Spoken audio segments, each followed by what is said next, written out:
সাবেক ডিবি প্রধান হারুন ও ডিএমপির সাবেক যুগ্ম কমিশনার বিপ্লব কুমারের বিরুদ্ধে মামলা দায়ের করেছে বিএনপির নেতা জয়নুল আবেদিন ফারুক।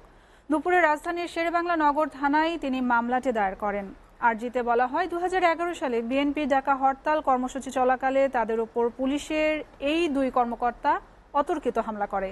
সে সময় মামলা করতে গেলে পুলিশ মামলা নেয়নি। এ সময় ছাত্র সমাজের বৈষম্য বিরোধী আন্দোলনে নিহত ও আহতদের প্রতি কৃতজ্ঞতা জানান তিনি। সাদমান সাকিবের প্রতিবেদন।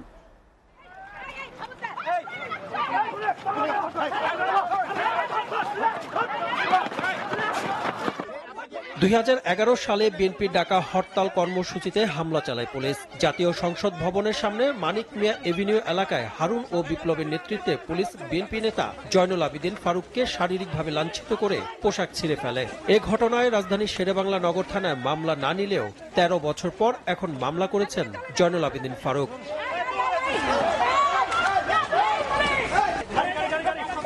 হামলা ও হত্যা চেষ্টার অভিযোগে মামলায় আসামি করা হয় পুলিশের দুই সাবেক কর্মকর্তা হারুন ও বিপ্লব সহ অজ্ঞাতনামাদের।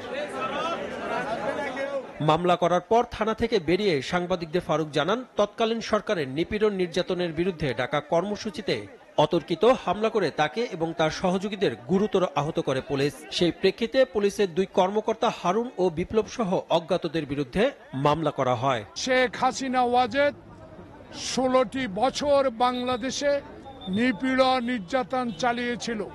তার প্রতিবাদে 2011 সালে 2 দিনের জন্য হরতাল ডেকেছিল।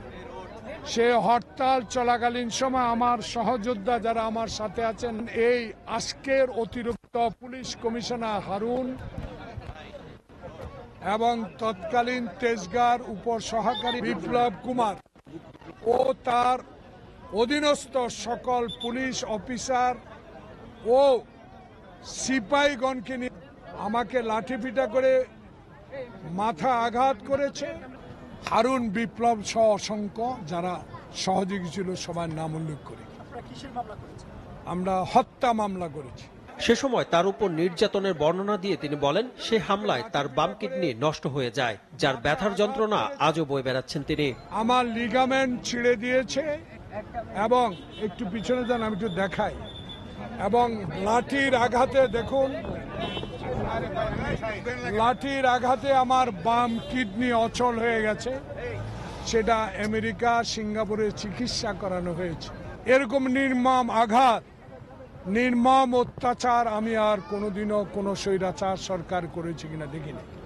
তখন আমার বিরুদ্ধে পুলিশ বাদী হয়ে একটা মামলা করেছে, সে মামলা এখনো আমাকে হাজিরা দিতে হয়। এই হলো করুণ ইতিহাস। জয়নুল আবেদিন ফারুক বলেন, ছাত্র সমাজের আন্দোলনে এখন গণতন্ত্র মুক্তি পেয়েছে। অন্যায়ের বিরুদ্ধে গণমাধ্যম সহ সবাই এখন স্বাধীন। ছাত্র সমাজের রক্তের বিনিময়ে, জনতার রক্তের বিনিময়ে দেশ গণতন্ত্রের পথে এগিয়ে যাচ্ছে। আল্লাহ পাকের কাছে আমি খোকন জন্য আবু সাইদ খোকন সহ যারা এই আন্দোলনে হাসিনার পদত্যাগকে বাধ্য করতে আন্দোলন করে যারা জীবন বিসর্জন দিয়েছেন, দোয়া করি আল্লাহ পাক যেন তাদের বেহেশত নসিব করে। সাথে সাথে আপনাদের মতো যারা স্বাধীনতা পান নাই, সকল সংবাদপত্র বন্ধ করে দিয়েছিল, যারা বিগত দিনে কথা বলতে পারেন নাই, এখন কথা বলার সুযোগ হয়েছে।